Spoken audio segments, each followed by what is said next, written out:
Welcome back to another exciting episode of Empowered. As usual, I'm your favorite Uncle Taps. This is my co-host, The Dream Chaser. the Dream Chaser. Today we want to talk about accessible transport. Maona, just before this episode started, taisaka clip ka Dream Chaser ari road achiedza kumisa motikari achitsvaka transport while he was going wherever he was going. So today, that inspired what we want to talk about. What can be done to make transport more accessible or disability? Maybe before we even start on what should be done to make transport more disability accessible, let's talk about your experience, Jim. On that day, wakawa smart sena, papa kawanda one. What happened? Pane madhira ndaida tongorowa zvangu mutonasi. All right. So ipapo ndaida kubata, I think ndaida kubata 8 o'clock. All right. So it was like around 7. Okay. So ndibatoji 8 o'clock.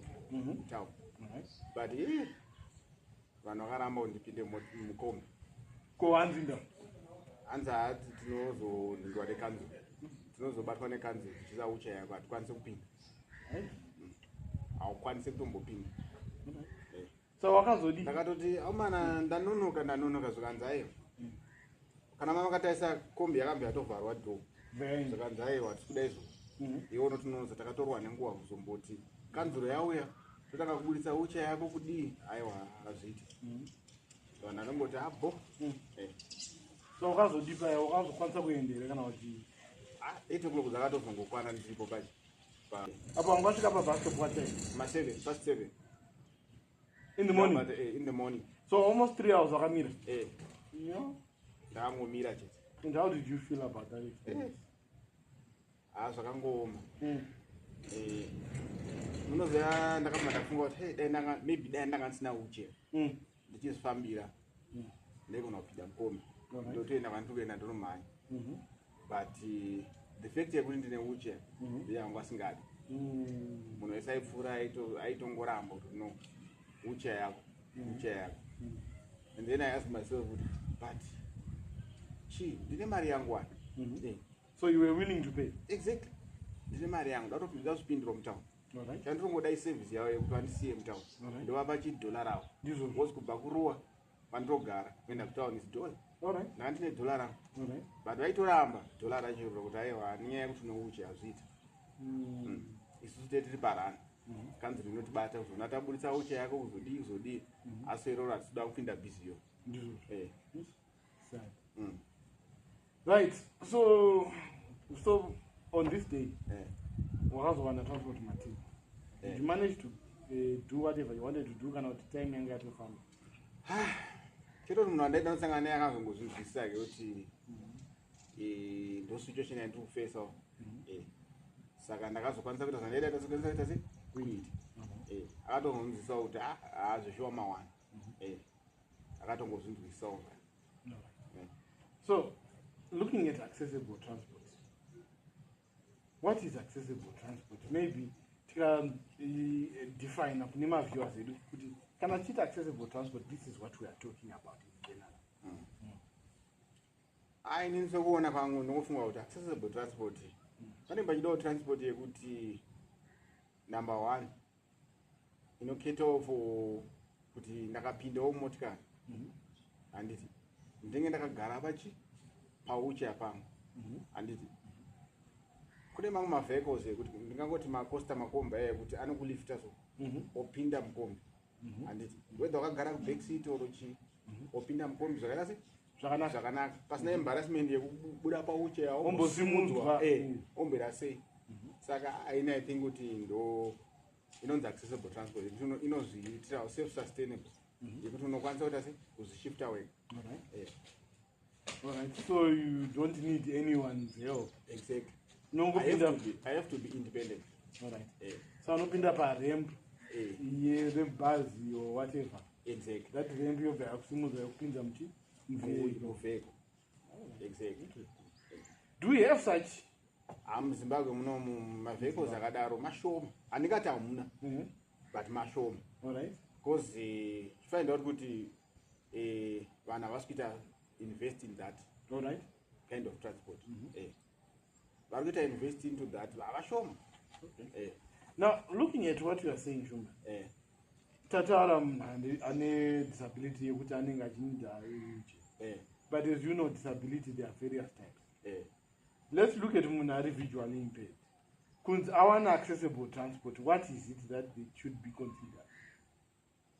Ini ndona kunge anenge mene kufungwa kwangu mune kuti anenge achinida transport yekuti vanhu vacho vanenge vachitonzwisisawo kuti munhu ari visual impaired. Anditi munhu wekuti anenge achitonzwisikawo kuti chi tatora munhu ari visual impaired ari kuda help yedu achimubatsira. Vanomubatsira how, for example? Kana tomboti maybe pane masteps. Alright. Anokwanisa kubatsirika. Inini I was thinking of for munhu ane visual impairment. Let's say ari kubva panapa paruwa ari kuenda mutown. Every bus stop vanofanira kunge vanaanza kuti at least panapa taakuchi taapa masasa. Chokwadi. Taakueast taapa VID. So that munhu ane visual impairment anenge ane kaidea kuti kwandiri kuenda kuti akusvikeera kuti ndipo here. Exactly. Pacertain destination yada kusvika. And then at the same time achingopinda ngawamubatsira womugaidha womutsvagira pekugara pakaita sei pakanaka ndokuti kana vanhu if it's a kombi haazodisturb vanhu vachiburuka vachipinda and the like. Exactly.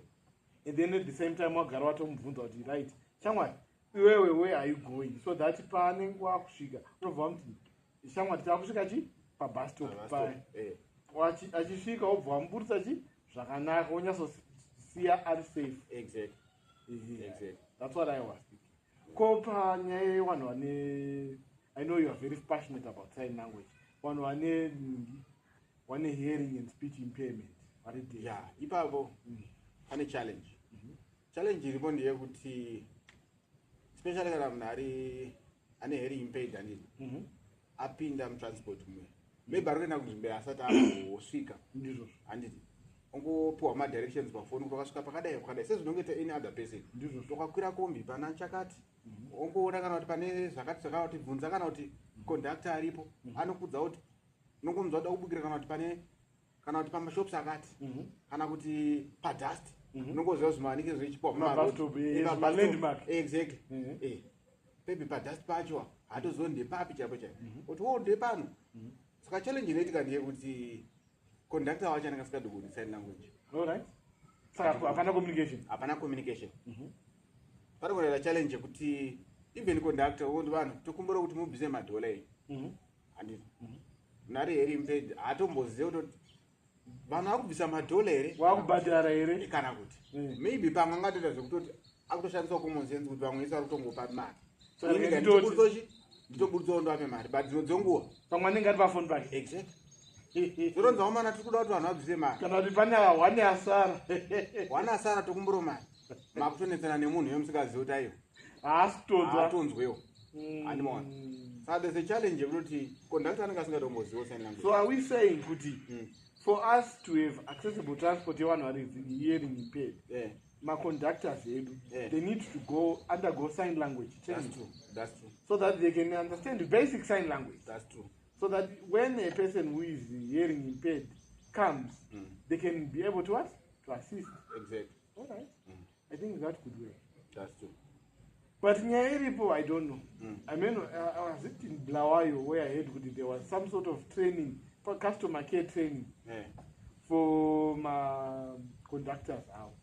In Harare, do we have such a thing whereby for you to register kombi yako, these are the basic requirements of your staff member. For example, my drivers, kudara wenzi wanofanwa kuwa retest next year, class 1 or class 2 driver's license. Coma conductors, are they not supposed to have some sort of basic requirements for them to be conductors? I don't know what off the street. I don't know. I know as Zimbabwe, kungotora munhu off the street. Wostra chokwadi. As far as zvichiitika sekudaro. Nekuti vanhu vaiva kushanda with the public. Ndizvozvo. Isusu vanhu vari disabled. Nevane hearing impaired. Nevane vari visual impaired. Tikurarama munyika. Handiti. Tikurarama nevamwe vese. So you're part of the public? Saka we are part of the public. Indeed. Handiti.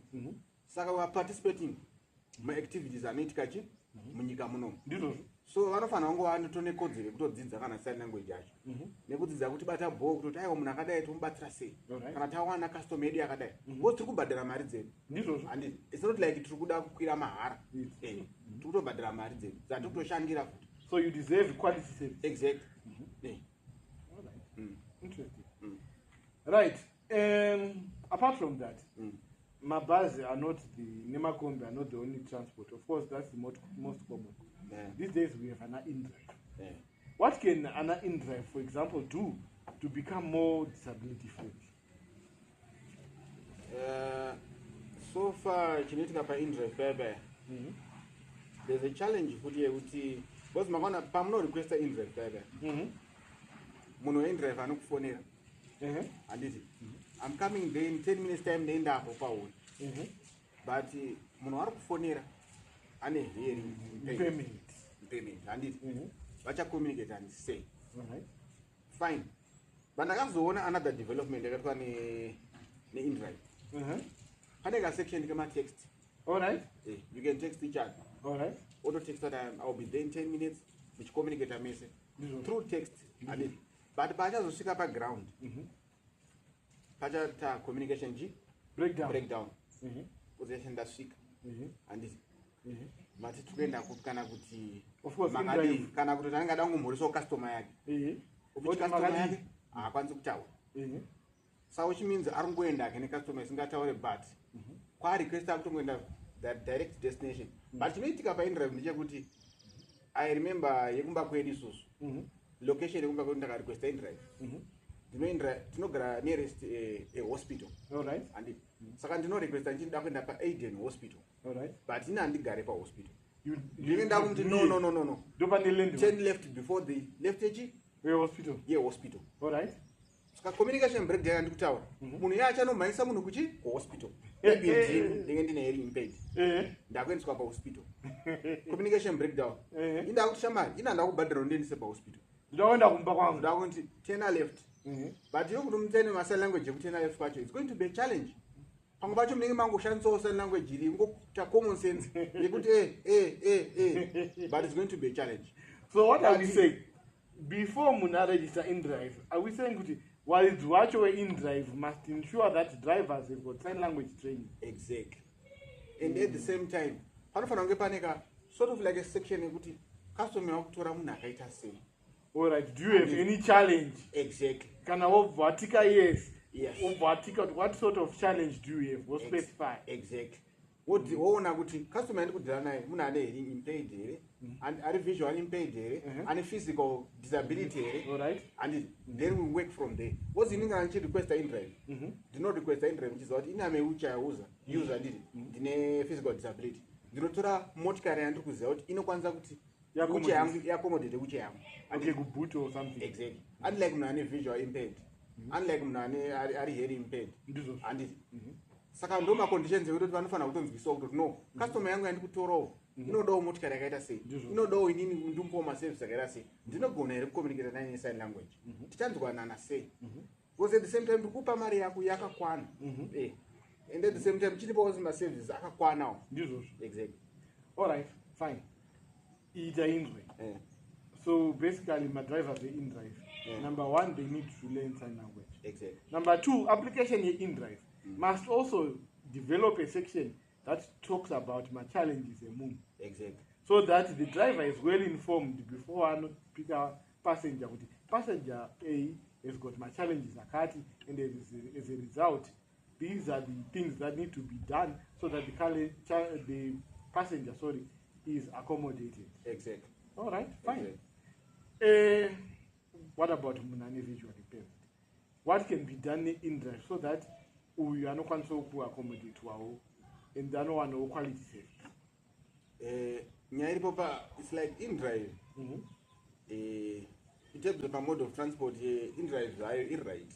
Pakuti handioni munhu ane visual impaired ane challenge iri that.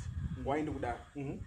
Because they can communicate, even though they don't see each other, but they can communicate very well. All right. Iye ndiyafanira kuzomubuda motikari romuratidza kuti no maende kuvhurire door. All right. Are you comfortable? Yes. Now we are now going. And wataura kuti wotoda kuenda kuEden Hospital.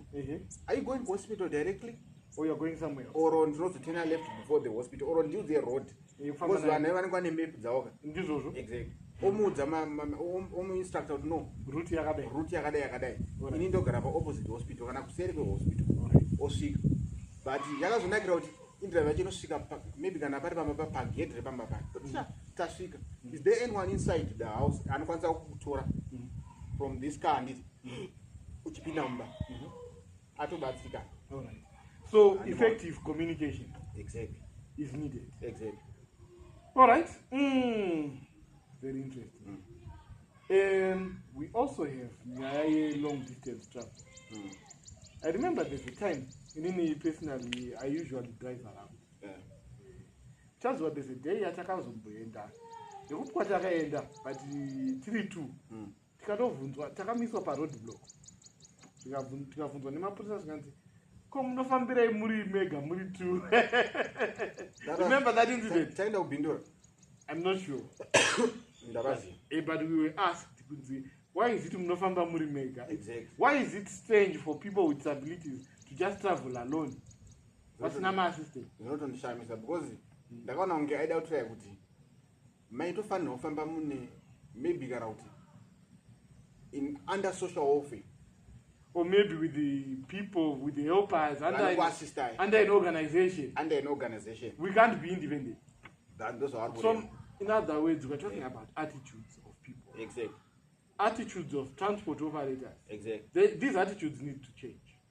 Which reminds me, I don't remember, there's a bus company in Zimbabwe. It's based in Harare. Yakamboisa notice, I can't remember the bus. Ndichatsvaga notice yacho.